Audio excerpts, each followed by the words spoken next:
What is going on, everybody? Welcome back to the Figure Bros. My name is Phil, bringing you guys a hotly anticipated review. This is Mezco's 112 The Mask. Now, quick side note, this is not the adaptation of Jim Carrey's The Mask. I believe this is the comic book version of The Mask, and I believe they're also doing a remake of the comic books from the series The Mask as well, which is really exciting. So this is Mezco's adaptation of the comic book version, The Mask, and I say highly anticipated because I am a die-hard Jim Carrey fan. Growing up as a kid, this was my favorite movie as a child. I must have watched this movie hundreds of times, so I'm very excited to actually get this figure. And again, I was anticipating that I was gonna get it. I saw my pre-order was not canceled, so I was very excited about that. And then over the week, I finally got my hands on the mask. It was finally delivered, so I'm very excited to get into this review.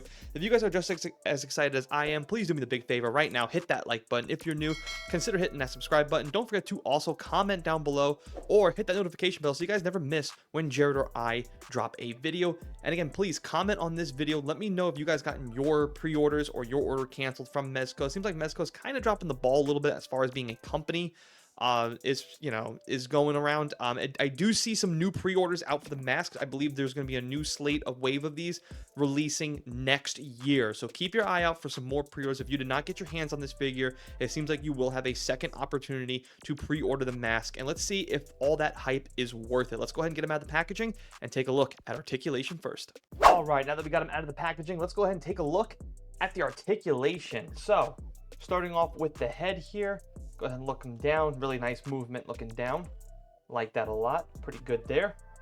Let's see how he looks up. About that much. Really good there. It seems like it's on a double ball peg, so there's a ball peg right here in the neck, and it seems like it's one on the head. Go ahead and do the check. Yep, there it is. Standard ball peg, but you guys can see the neck gets a lot of motion, so it can look side to side, it can look down. Pretty good there. I like that Mezco has kind of went with that double ball peg on the neck.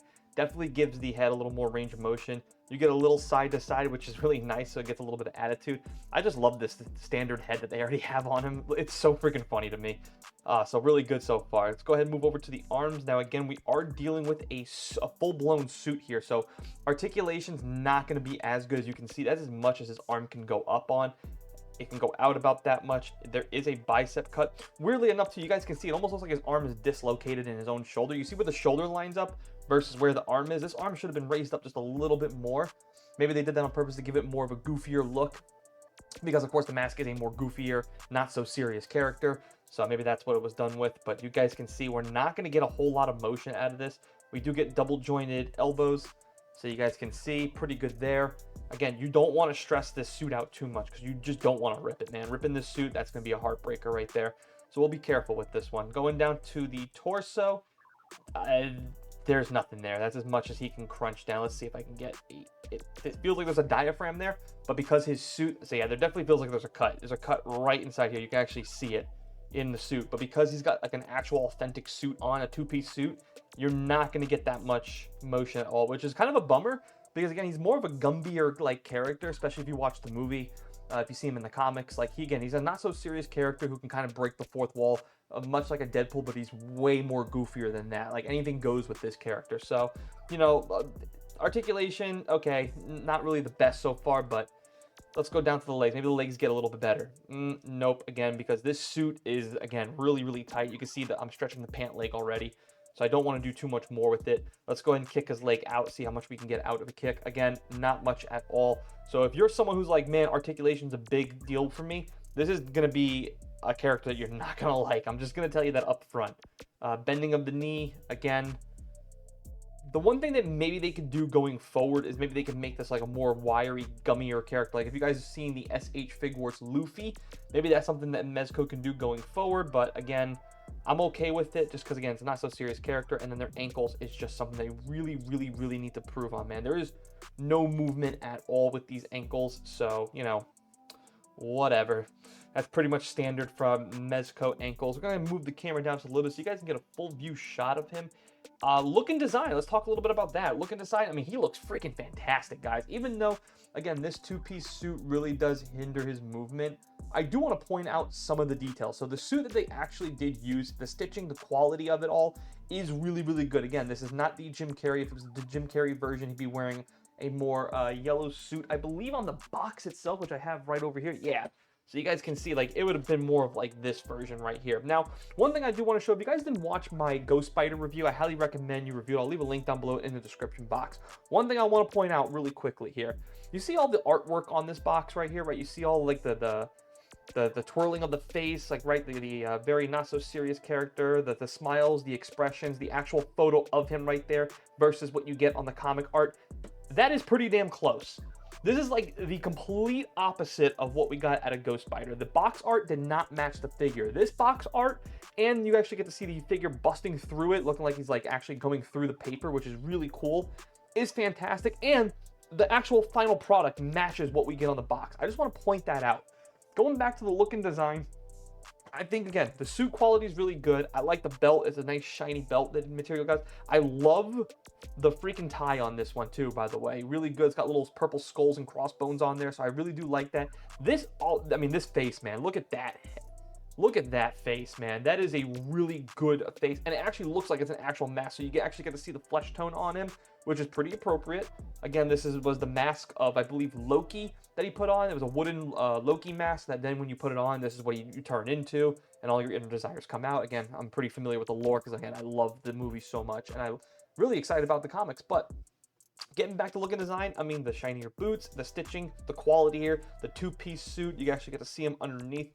Nice looking body, and even on the inside, we get the actual black. I would have liked that they also did some of the skulls inside here as well to match the tie. I thought that would have been really cool, but again, not much of a big bummer. I really just love that facial expression. This is the standard head it comes in the box. The big grinning teeth, the one eye popping out. Again, I love that the actual head is like indentation, like to actually like show off that he's wearing an actual mask. Really good stuff there. Look and design on for this one is honestly almost a 10 out of 10 just on look alone. The design, I would have wished they, I mean, I don't know what else they can do as far as design goes to give it better articulation. This is kind of where you go, you know, yes or no with a Mezco, right? This is where the hate it or love it relationship with Mezcos kind of come in place. Because they went with this two-piece suit, because it's so tight, that there are going to be a lot of people that will discard this figure just because the articulation's not that good on it. I get it, but that's just to be expected with Mezco going forward. Just know that if you're getting into Mezco, that's what you're getting into. That's why you want to, you know, if you're not sure on buying something, because they are getting up there in price, probably check out your reviews first, see how it looks, and if articulation is a big deal for you, then Mezco just may not be the brand for you going forward. I'm just going to keep it real and just say that. But, you know, where I'll say Mezco really shines is with the head sculpts, the look and design, and of course, their accessories. Let's go ahead and bust out his accessories and see how well his accessories stack up. Okay, now let's go ahead and talk about accessories, because when you're paying premium price for figures, it seems like Mezco does put a lot of their real estate into their accessories. Now, we're going to show off some of the alternative heads first. Of course, this one being the most famous alternative head. That is beautifully designed. I love to on the top of it. It's very translucent green, which actually gives off the proper effect. Little attention to detail like that is something I absolutely love. And I think this is why this character, this figure might actually be one of my top 10 figures, because I'm just happy that someone had the gall to actually pull off a figure like this. And the articulation may not be great, but the design, the accessories, like, look at that. It doesn't get much better than that, man. That is really cool.